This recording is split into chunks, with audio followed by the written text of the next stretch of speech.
Un mar de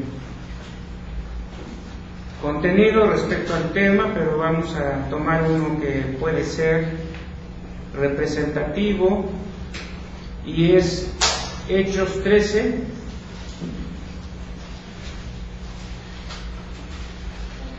versículo 48.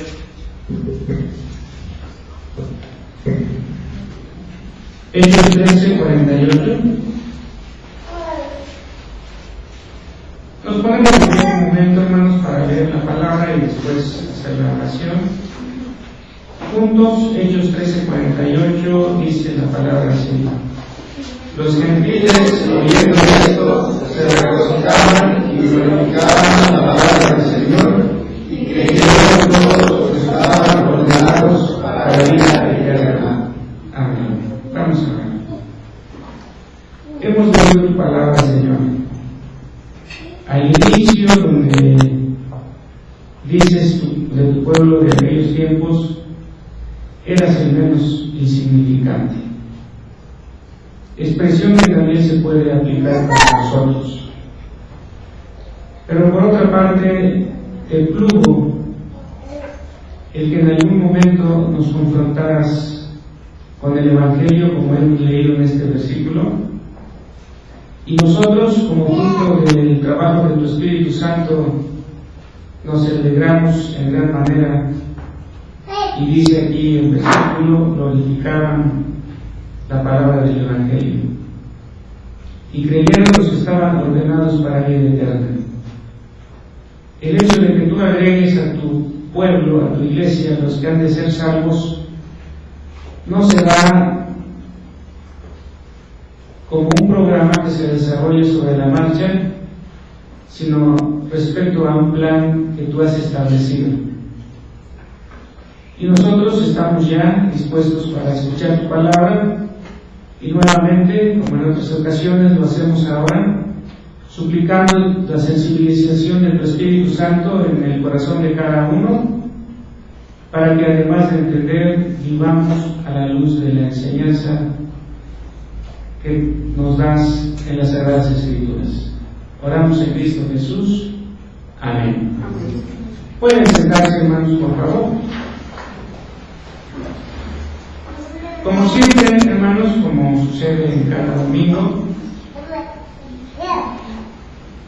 el título de la exposición está anotado en nuestro boletín, y el que corresponde a este domingo, hermanos, también aparece. Debemos decir, hermanos, como la parte inicial de la exposición de hoy, todas las personas, todos nosotros conocemos lo que significa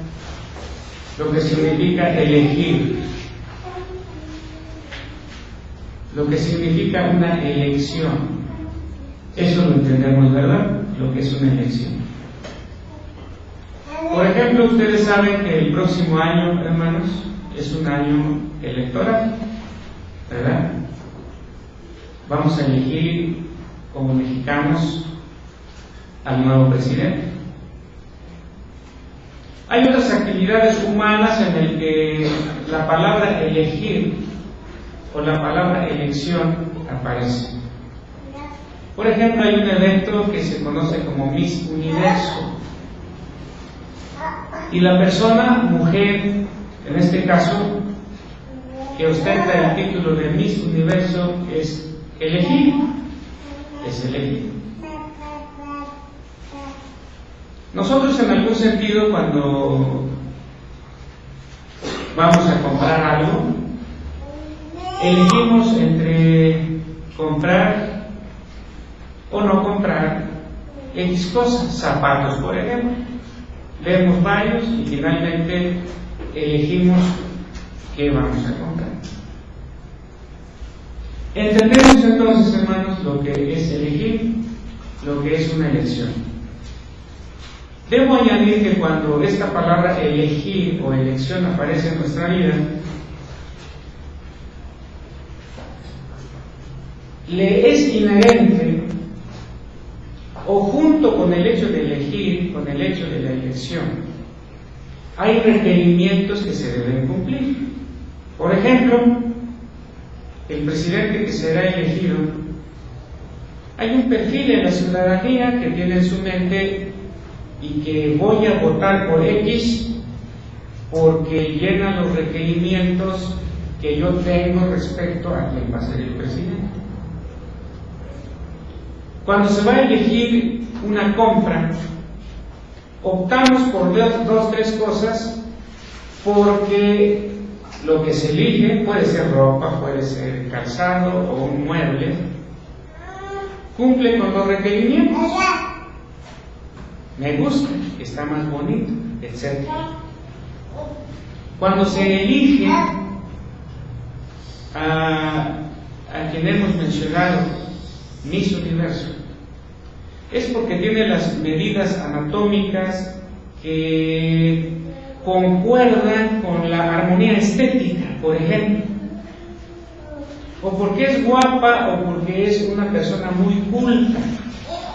Hay requerimientos que se tienen que cumplir. Entendemos entonces, hermanos, lo que es elegir, ¿verdad? Entendemos lo que es una elección.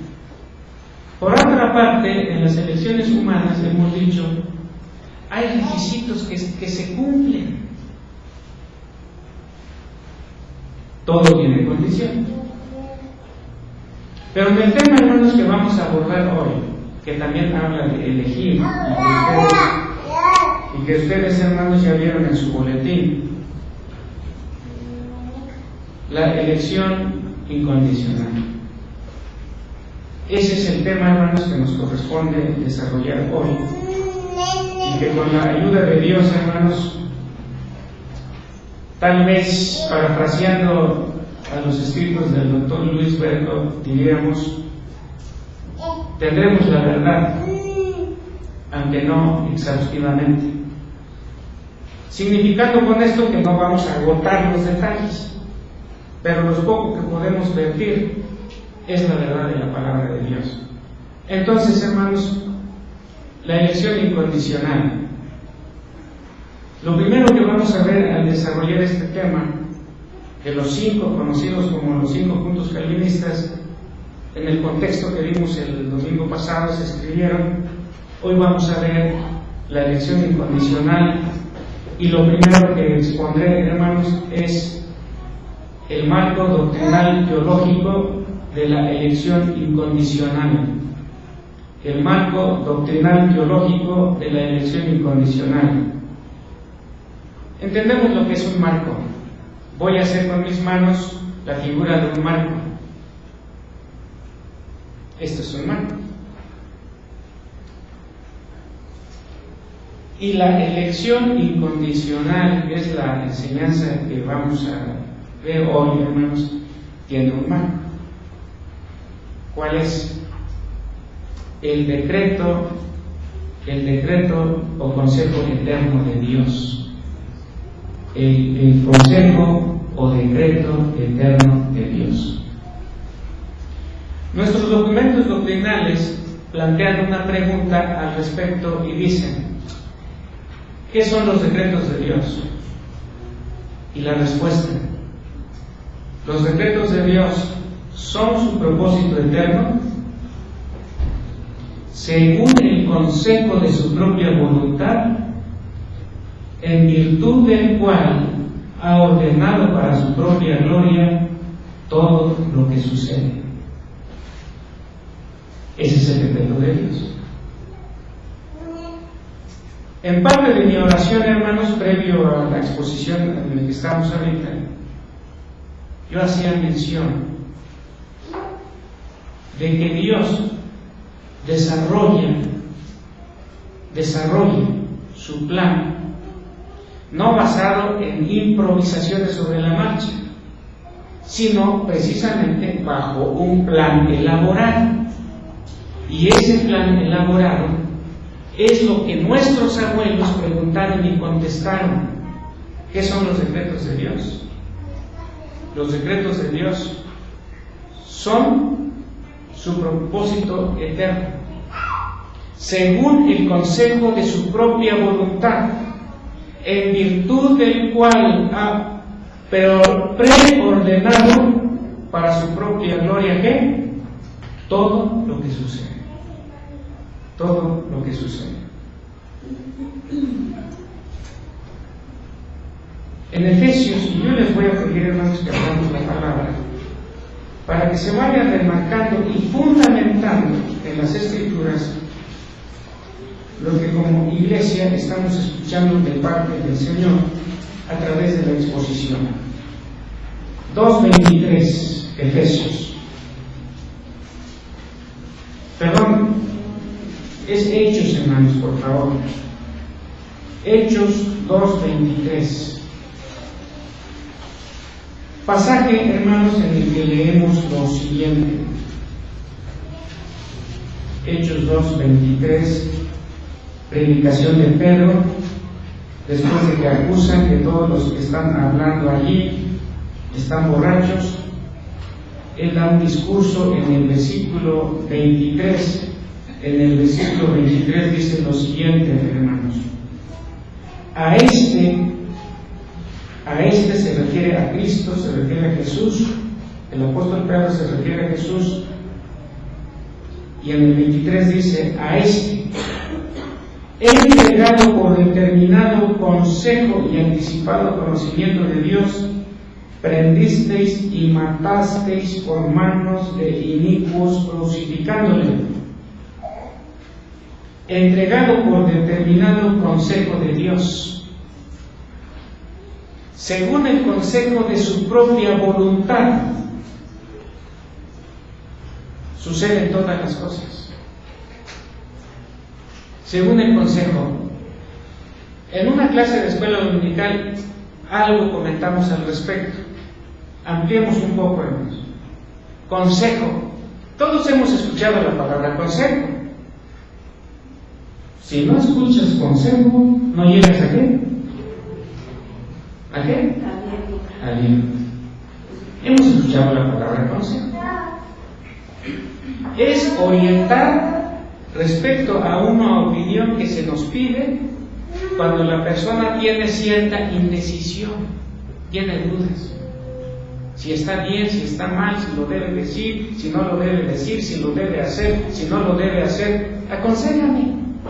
Es orientación. En este caso no es orientación.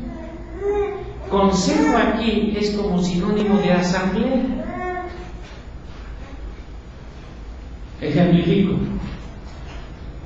La Universidad Nacional Autónoma de México, y creo que todas las instituciones, pero cito a la que he mencionado, tienen un consejo universitario. Allí no es orientación, es conjunto de gentes.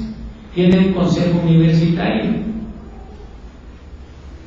El rector y el director de cada facultad, entre otros, integran el consejo universitario.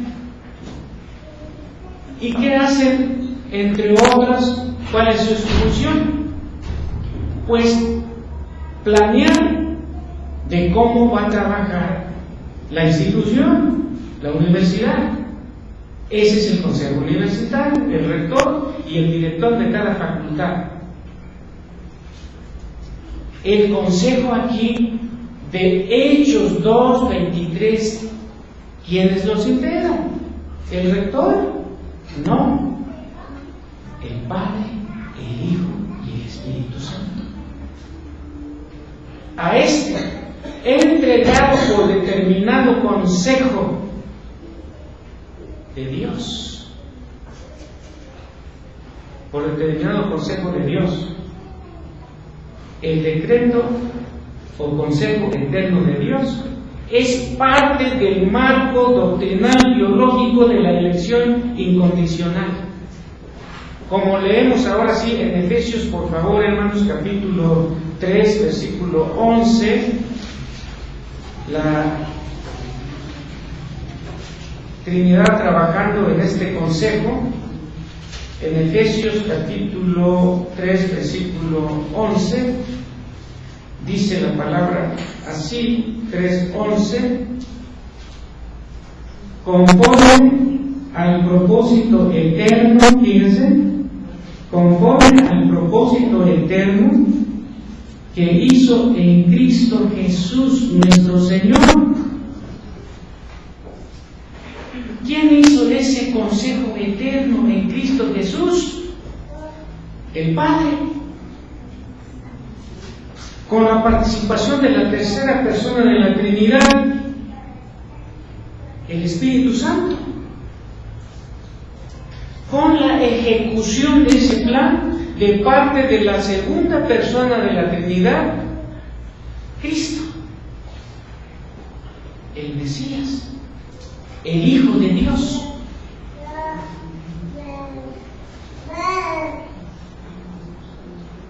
El Trino Dios planeó el suceso de los acontecimientos. Efesios, estamos en Efesios, ¿verdad? Ahora el capítulo 1, hermanos, por favor, versículo 3, 4 y 13. Fíjense la Santísima Trinidad en este trabajo de decretar o establecer un consejo o plan para los acontecimientos. Bendito sea el Dios, el que habla es Pablo. Bendito sea el Dios y Padre de nuestro Señor Jesucristo, que nos bendijo con toda bendición espiritual en los lugares celestiales en Cristo. Y vienen algunas bendiciones. Según nos escogió en Él. ¿Quién escoge, hermanos? El Padre. Según nos escogió en Él. Y ese Él con acento es un pronombre que está en lugar del último nombre del versículo 3. ¿Y cuál es el último nombre del versículo 3? Cristo. Y en Él fuimos escogidos. ¿Quién escoge? El Padre. ¿En quién? En Cristo. Versículo 3. En Él. ¿Y quién es Él? Pues lo que dice en la última parte del 12. ¿Y quién aparece en la última palabra del 12? ¿Qué dice? Cristo. En Él entonces también vosotros, habiendo oído la palabra de verdad, el evangelio de vuestra justicia, y habiendo creído en Él, fuisteis sellados con el Espíritu Santo de la promesa. Nos pusieron el sello. Entonces, el Trino Dios planeó el suceso de los acontecimientos. Añadamos algo más, hermanos, para ver el marco doctrinal teológico de la elección incondicional. Cuando los planes, acuérdense que consejo es un plan. Es un plan. Cuando los planes eternos de Dios involucran el destino del hombre, se denomina predestinación.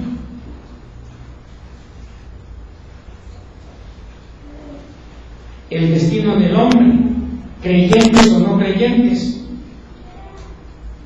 Pero cuando estos decretos o ese plan involucra el destino del hombre, creyentes o no creyentes, se denomina predestinación. Daniel 4:35. Daniel 4:35. Y en Daniel, hermanos, 4:35, leemos lo siguiente. De manera muy clara, Daniel 4:35 nos dice, hermanos, todos los habitantes de la tierra son considerados como nada, refiriéndose a Dios, y Él hace según su voluntad en el ejército del cielo y en los habitantes de la tierra, y no hay quien detenga su mano y le diga, ¿qué haces? su voluntad en el ejército del cielo y en los habitantes de la tierra. Hace su voluntad y todos los habitantes son considerados como nada. Hace su voluntad, dice la palabra, de manera muy tajante, en el ejército de los cielos, las estrellas, las lunas, los soles, las galaxias, incluyendo los ángeles, etc. Y en los habitantes de la tierra, y no hay quien detenga su mano, ni le diga, ¿qué haces? José, lo ningunearon, lo vejaron, lo humillaron, lo vendieron como esclavo, lo acusaron de intento de violación, metido a la cárcel injustamente. Y cuando está en la cima de la montaña y ve los detalles de las experiencias vividas, teniendo a sus 11 hermanos como testigos, dice: no se entristezcan ni tengan miedo, porque para preservación de vida me envió Dios acá. Génesis 45:5. Miren, Dios fue guiando. ¿Qué? Cuando lo metieron al pozo. Dios fue guiando cuando pasaron los compradores de esclavos y lo vendieron.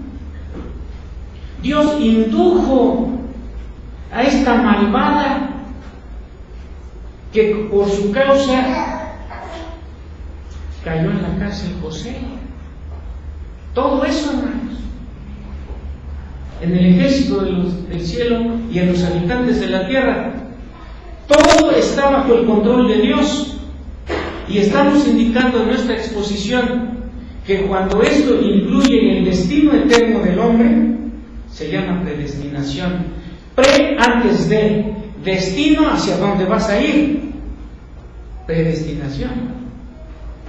Y Dios no va armando el rompecabezas sobre la marcha. Él estableció un plan. Y por eso dice la palabra, nos escogió antes de qué? Antes de la fundación del mundo. Para el Señor no hay plan B. Nosotros sí tenemos plan B, porque muchas cosas pueden frustrar nuestro plan A. Ahora, hermanos,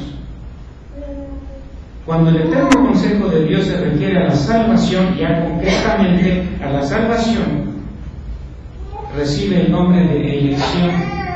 Entonces, miren, los decretos. Segundo lugar, predestinación. Tercer lugar, elección. ¿Y de qué hablamos cuando hablamos de elección? Cuando ya se habla concretamente del eterno consejo de Dios enfocado a la salvación. Y entonces recibe el nombre de elección. Y cuando se refiere a la condenación de los hombres, el término es reprobación. Miren, hermanos, lo que leemos, por favor, en Romanos 9:13. En Romanos 9:13 leemos lo siguiente. En Romanos 9:13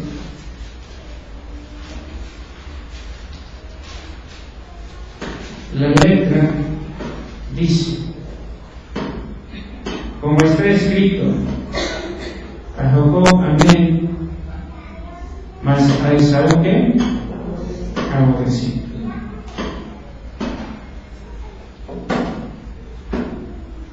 ¿Por qué estamos nosotros aquí, hermanos? ¿Porque somos en alguna medida mejores que los que no están? No, ese no es el origen de por qué estamos aquí. Inclusive desde cierto punto de vista corto, ese punto de vista, tal vez Esaú era mejor que Jacob. Jacob era un tramposo. Entonces el que Dios lo haya amado no era porque Jacob era amable, susceptible a ser amado. Todos entendemos que amable es susceptible a ser amado. Tiene elementos que inducen a alguien que lo ame. No. Inclusive los que hablan y conocen al respecto dicen, hermanos, y creo que su decir es correcto, que cuando leamos y leemos en el libro de los Salmos, por ejemplo, el Dios de Jacob te defienda, dice que debemos entender que está tomando el nombre de Jacob en vez de Israel. Acuérdense que el otro nombre de Jacob fue Israel. Y que cuando utiliza el nombre Jacob es para remarcar que fue un pecador. Y que cuando el rey va a salir a la batalla y la iglesia o el pueblo de Dios le está diciendo que Dios te bendiga, que te vaya bien, y entre otras cosas los sacerdotes le dicen el nombre del Dios de Jacob te defienda, es una forma implícita o tácita de decir, a pesar de que eres pecador. Entonces, ¿por qué Dios eligió, hermanos, o amó a Jacob? ¿Por qué era mejor? No, porque el amor estaba en el corazón de Dios respecto a dos pecadores, y uno de ellos Él amó. Nosotros somos pecadores. Los que están en la calle son pecadores. ¿Y por qué nosotros ahora amamos a Dios? San Juan en una de sus cartas dice, le amamos porque Él ¿qué? Nos amó primero. Miren, hermanos. En el 9 de Romanos, en el mismo 11, hermanos, miren lo que dice en el 11. Pues aún no habían nacido, ni habían hecho aún ni bien ni mal, para que el propósito de Dios, conforme a qué? A la elección. Alguien en el tiempo de Spurgeon, hermanos, todos conocemos algo de Spurgeon, decía, San Pablo habló de la predestinación de la elección, así decía ese alguien. ¿Por qué habló de la elección y de la predestinación San Pablo? Porque fue una doctrina como que se le coló. Y nosotros debemos entender que esa doctrina como que se le coló a Pablo, porque él no era un pastor como los actuales, que cuando preparamos algo, nos sentamos en nuestro escritorio, en nuestra mesa o donde tengamos para preparar la exposición. Pablo no tenía ese privilegio. Pablo andaba a salto de mata, y aquí por allá, y por eso se le coló eso de hablar del consejo eterno de Dios, de la elección según su propósito, etcétera, como leímos en este versículo 11, porque él no estaba tranquilo. Él iba a Éfeso, iba a Filipos, iba a Colosas, iba a Creta, iba a Roma, y no tenía tiempo. Cuando Carlos Spurgeon sabe que alguien dice eso de Pablo, su exclamación fue: ¿cómo se atreve semejante pigmeo contradecir a un gigante como San Pablo? Y fíjense, hermanos, estamos hablando de que cuando el consejo eterno de Dios se refiere a la salvación se llama elección. ¿Y qué dice en el texto inicial, hermanos, de Hechos 13:48? Si ubicamos nuestra vista en esta cita, leída al inicio, lo releo en voz alta, dice: los gentiles, es decir, hermanos, los que en ese tiempo no eran judíos, y nosotros en ese sentido somos gentiles. Y los gentiles, oyendo esto, es decir, todo lo que está anterior al versículo 48, se regocijaban y glorificaban la palabra del Señor. Y creyeron todos los que estaban, ¿qué? Ordenados para la vida eterna. ¿Qué es la predestinación? Antes de, destino, el final donde vas a llegar. ¿Quién lo estableció? Dios. Nos predestinó, nos llamó, nos justificó y ¿qué más? Nos glorificó. El famoso Ordo Salutis, el famoso orden de la salvación. Predestinó fuera del tiempo, antes de la fundación del mundo. Nos llamó en el tiempo, a través de nuestra familia, porque es un milagro de Dios que niños, que jóvenes, que adultos, hermanos, desde niños escucharon la palabra, son adolescentes, son jóvenes, son adultos, en alguna medida podrían decir: estoy harto, pero siguen fieles en el pueblo de Dios, porque ¿quién los ha sostenido? Ese es el punto número 5. El que comenzó en vosotros la buena obra, agathos en griego. Tu obra sin aquel que lo inicia es kakos. Kakos en griego es malo, hermanos. Creo que por eso hay algunos que le dicen kakos, ¿no? Kakos en griego es malo. Agathos es bueno en el sentido no de calidad de algo que haces, sino moralmente de alguien que hizo algo a tu favor.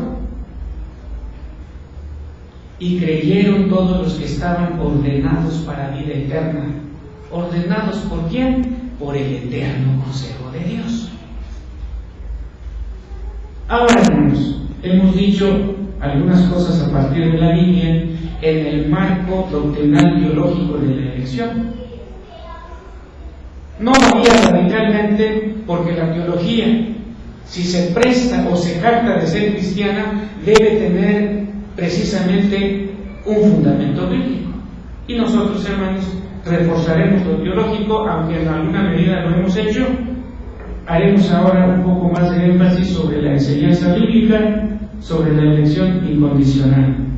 Y una de las citas que vamos a tener en mente, hermanos, es el de San Juan 15, particularmente el versículo 16. San Juan 15, donde habla de la vid, los pámpanos, etc. Y en el capítulo 15, y concretamente el versículo 16, leemos esto, hermanos. No me elegisteis vosotros a mí, sino que yo os elegí a vosotros. No me elegisteis vosotros a mí, sino que yo os elegí a vosotros.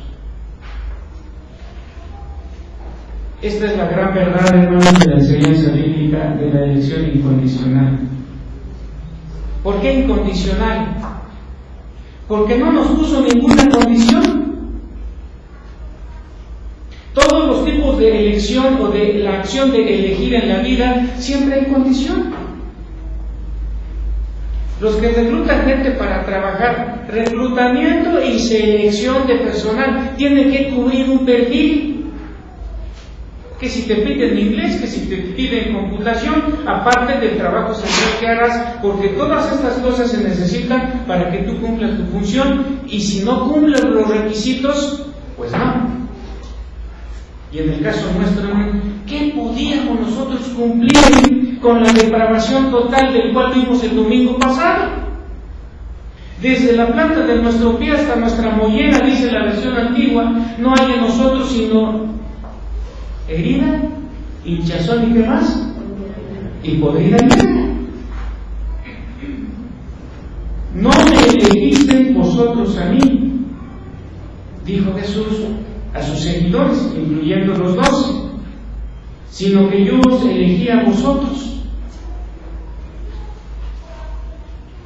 Recordad, hermanos, que la palabra dice, no depende del que quiere ni del que corre, sino de Dios que tiene ¿qué? Misericordia. Por eso debemos alabar a Dios, hermanos, por su misericordia. Como pecadores muchas veces surge la exclamación, ¿y por qué otros no? Porque dice la palabra en el versículo que leímos anteriormente, Hechos 13:48, y creyeron que estaban destinados, ordenados para vida eterna.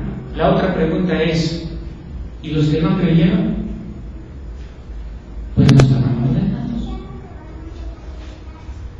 ¿Y cuál es la protesta del corazón pecaminoso? Dios es injusto. ¿Por qué los otros no? Dice Benjamin Warfield en un pequeño librito como de 100 páginas. ¿Te asombras de eso? ¿Te asombra tu indignación? ¿De por qué sí tú o por qué tú sí y otros no? Y dice Benjamin Warfield,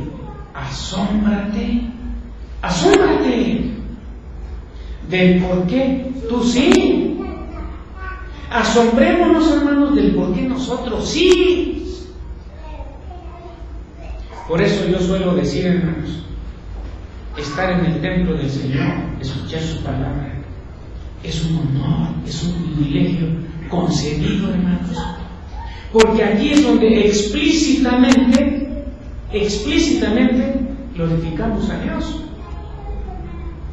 Cantamos himnos como los que hemos entonado, directamente leemos la palabra, exponemos nuestras peticiones ante el Señor y oramos en nombre de Cristo para que sea favorable a lo que hemos dicho, si corresponde con su santa voluntad.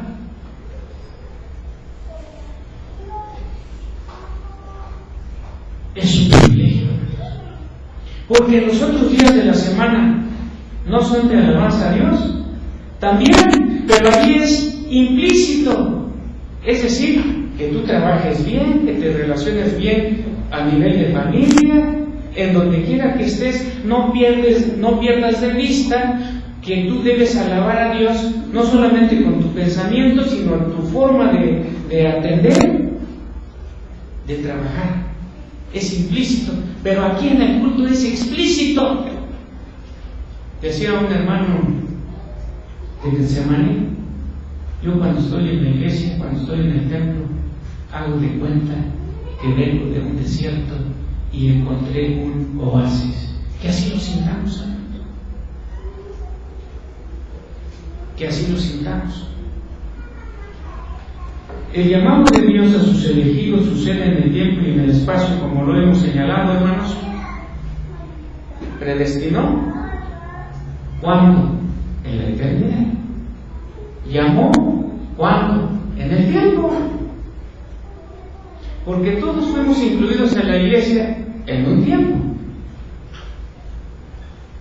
Todos aquí sabemos cuándo. O los que Dios utilizó el proceso familiar.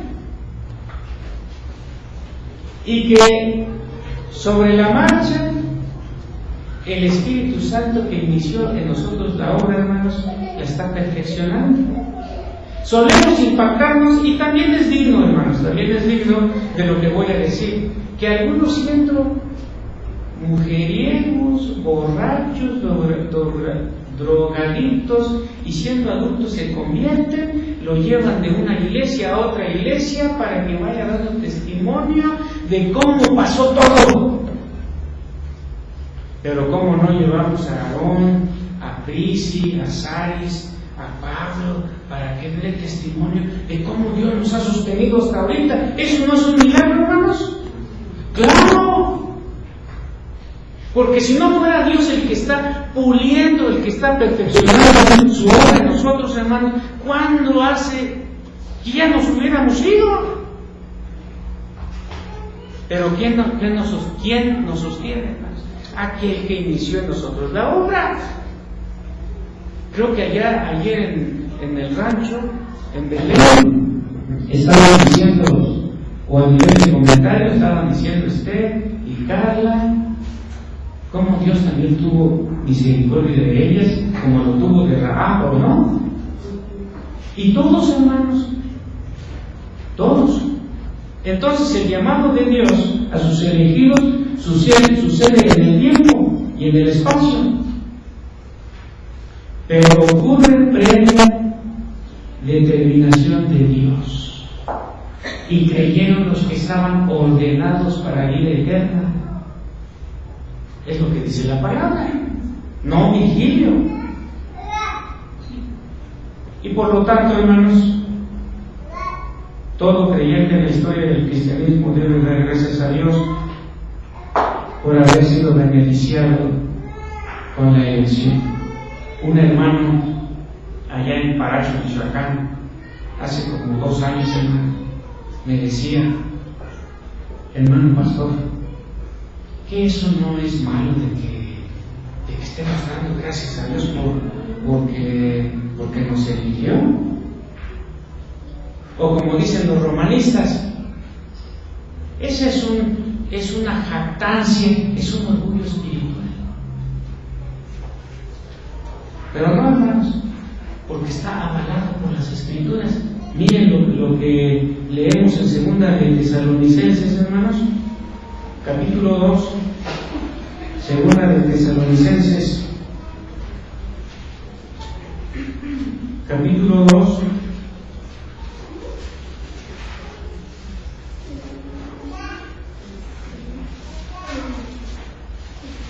versículo 13. Sí, es Segunda de Tesalonicenses 2:13.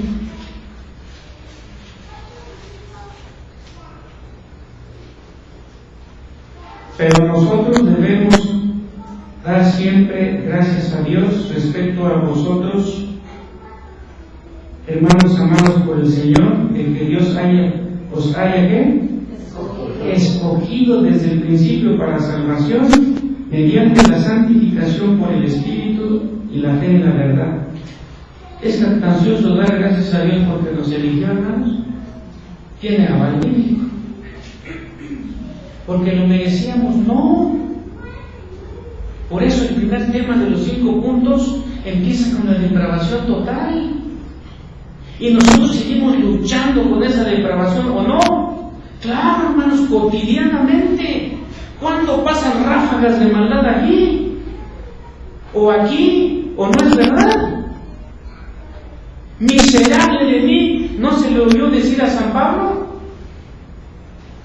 Y algunos dicen, es el Pablo precristiano, es decir, antes de que fuera cristiano, por eso habla así. No, hermanos, cuando San Pablo era cristiano y era fariseo, él decía de otra manera: circuncidado al 8º día, hebreo de hebreos,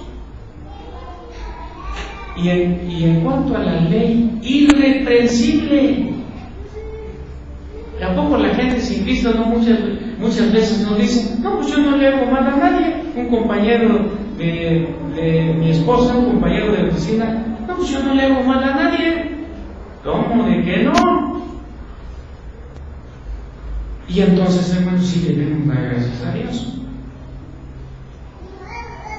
porque teniendo un perfil no muy distinto a los no cristianos, tenemos el honor y el privilegio de que Dios, mediante su Espíritu Santo, haya en nosotros iniciado la obra.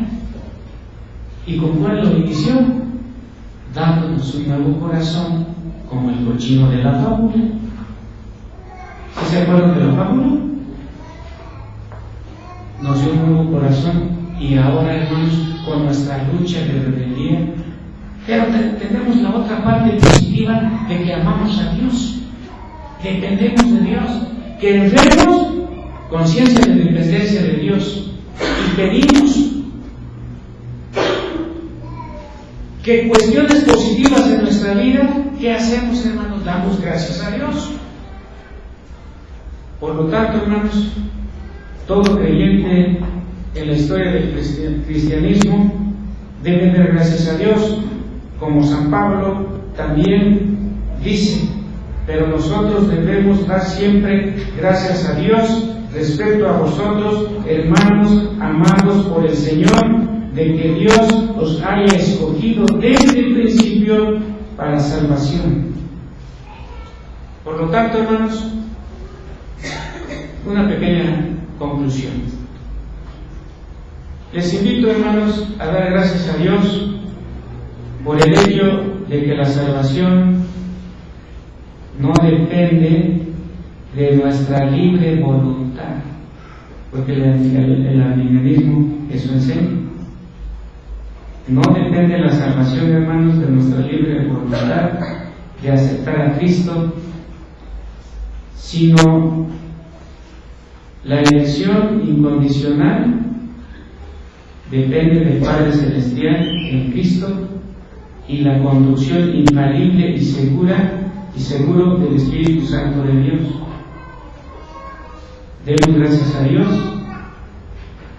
a quien, habiéndonos elegido antes de que el mundo existiera, en algún momento específico de la vida, nos hizo llegar su salvación, produciendo en cada uno, a través de la palabra, la fe que nos permite apropiarnos de todas sus bendiciones.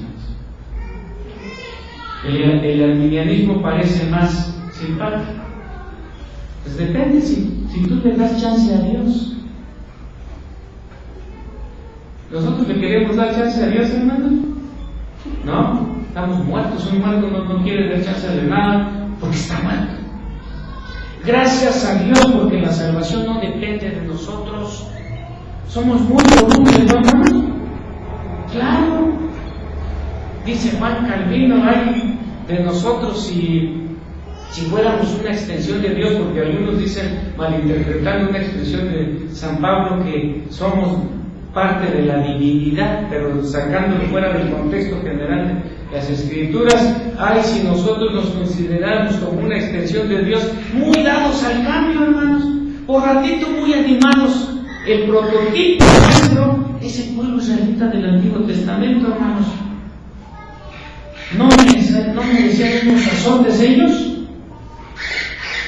No, pues los ajos y las cebollas de Egipto, los caldos, las ollas de allá. Y nosotros muchas veces también los caldos, los ajos, las apestosidades del mundo. ¿Quién le gusta el ajo, hermanos, que huela su boca a ajo, cebolla? Pero ¿a poco no? Muchas veces el cristiano le gustan las apestosidades mundanas, a ajo y cebolla, no, a todo dar. Gracias a Dios, hermanos, que la salvación depende de nuestro Dios y lo da a quien quiere. La última parte de Jonás 2 dice: la salvación es de Jehová. Y nosotros también decimos: es de Jehová. ¿Y a quién lo dio? A los que escogió antes de la fundación del mundo. ¿Y por qué estamos aquí, hermanos? Porque de motu propio buscamos las cosas espirituales. Gracias a Dios, porque sí los buscamos ahora, pero porque el Espíritu Santo ha trabajado en nuestro corazón. Nos ponemos de pie, hermanos, para orar. Te damos muchas gracias, Padre nuestro, porque tú trabajas bajo un plan establecido. No vas improvisando, ni te sorprenden las contingencias, cosas a las que sí estamos sujetos nosotros. Hacemos planes al inicio del año, al fin del año, nos damos cuenta que no cumplimos todo. Pero tú haces tu voluntad en el ejército de los cielos como los habitantes de la tierra, y no hay quien detenga tu mano, ni quien te pregunte por qué haces esto, porque tú eres Señor. Y por eso Jesús enseñó a orar: hágase tu voluntad como en el cielo, así también en la tierra.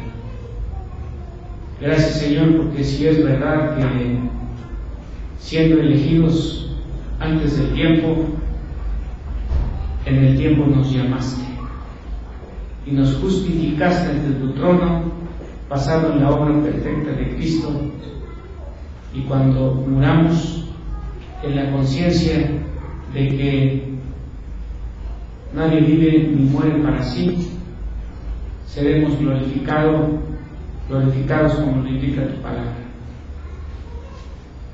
Te damos muchas gracias porque al ser beneficiarios de la elección, nuestro corazón se llena de gratitud, porque no es fortuito ni generado por nuestra propia naturaleza el hecho de buscar tu rostro, el hecho de buscar la comunión de los santos, sino generado por tu Espíritu Santo mediante tu palabra en el corazón de cada uno.